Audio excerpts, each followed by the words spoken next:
తెలంగాణ నీటి హక్కుల విషయంలో గత బీఆర్ఎస్ ప్రభుత్వం అనుసరించిన వైఖరిపై ముఖ్యమంత్రి రేవంత్ రెడ్డి తీవ్ర స్థాయిలో ధ్వజమెత్తారు.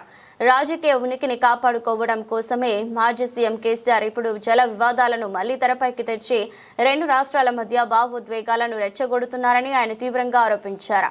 ప్రజాభవన్లో ప్రభుత్వం నిర్వహించిన నీళ్లు నిజాలు కార్యక్రమంలో భాగంగా మంత్రులు, ఎంపీలు, ఎమ్మెల్యేలు, ఎమ్మెల్సీలకు ఏర్పాటు చేసిన అవగాహన సదస్సులో ఆయన వ్యాఖ్యలు చేశారు.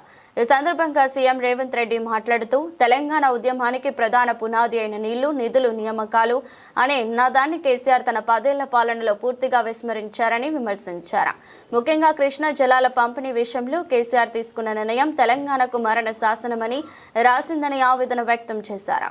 ఈ నేపథ్యంలో మనం వచ్చి నాకేం చేసినాం అంటే, అరే డ్రింకింగ్ వాటర్ కింద పెట్టి 25,000 కోట్లు 27,000 కోట్లు ఖర్చు పెట్టి డ్రింకింగ్ వాటర్ అని మూసుకొని ఉంటే పరువు పోతుంది. ఒక పని చేయరు, 90 టీఎంసీలో మైనర్ ఇరిగేషన్ చెరువు కుంటలు ప్రతి చెరువుకు ఉంటది, డేటా దొరకదు. క్లస్టర్ కింద మాకు అనుమతి ఇవ్వండి అంటే, ఓ మండలం, ఓ రెవెన్యూ డివిజన్ లో ఎన్ని చెరువులు కుంటలు ఉన్నాయి, దాంట్లో 30 ఏళ్ళ డేటా మేమంతా లెక్క కట్టుకొని వస్తాం. మాకు కొంచెం వెసులుబాటు కల్పించి ఒక్కొక్క చెరువు ఒక్కొక్క కుంట లెక్క కట్టాలంటే మళ్ళీ 30 ఏళ్ళు పడుతుంది. మాకు ఈ లెక్కలు కట్టడానికే కుదరదు. రాష్ట్రం విడిపోవడం వల్ల డేటా కూడా మా దగ్గర సరిగ్గా లేదు. ఉన్నంతలో క్లస్టర్ కింద తీసుకొచ్చి మీకు ఇస్తాము.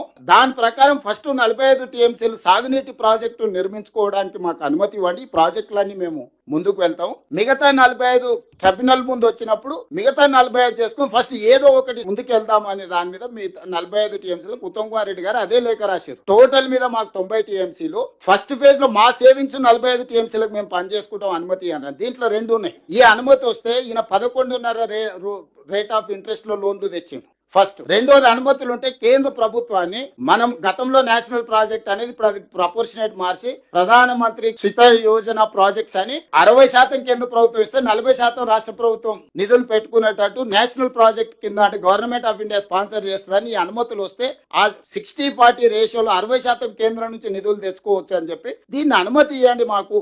ఆ రోజు ఉన్న జలశక్తి మినిస్టర్ దగ్గర పోయి కూర్చున్నాం. తర్వాత ప్రభుత్వం మళ్ళీ 3ోసారి వచ్చిన తర్వాత కొత్త మంత్రి వస్తే కూడా సిఆర్ పాటిల్ దగ్గర పోయి కూర్చొని మాకు పాలమూరు రంగారెడ్డి ఎత్తిపోతలు కేంద్ర ప్రభుత్వ సహాయం కావాలి. కేంద్ర ప్రభుత్వ సహాయం కావాలంటే వాళ్ళకి కొన్ని నామ్స్ ఉన్నాయి, కొన్ని అనుమతులు ఉండి, కొన్ని క్లియరెన్స్లు ఉండి, ఎన్విరాన్మెంట్ క్లియరెన్స్లు, వాటర్ నీటి కేటాయింపులు ఉంటేనే వాళ్ళ ప్రాజెక్టును టేకప్ చేస్తారు. వీటన్నిటిని దృష్టిలో పెట్టుకొని మా మైనర్ ఇరిగేషన్ లో మేము క్లస్టర్ కింద డేటా మీకు సబ్మిట్ చేస్తాము.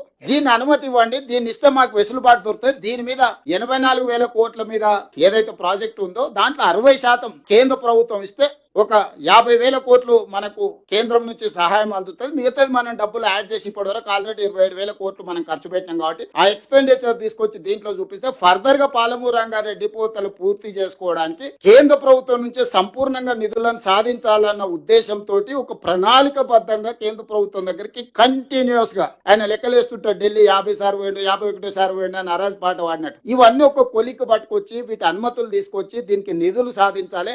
ఒకవేళ ఇయ్యకపోయినా కేంద్ర ప్రభుత్వం ఇయ్యకపోయినా అనుమతులున్న ప్రాజెక్టుకు బ్యాంకులు 7.25% This is Anchor Ravi. Hi అండి, నేను మీ Jabardasth auto punch Ramprasad. Hi, it's me Madhavilatha. Hello అండి, నేను మీ సుడిగాలి సుధీర్. హాయ్ హలో, నేను Jabardasth Sri. Please subscribe to Public Talk TV. Please subscribe to Public Talk TV. Please subscribe to Public Talk TV. Please subscribe to Public Talk TV.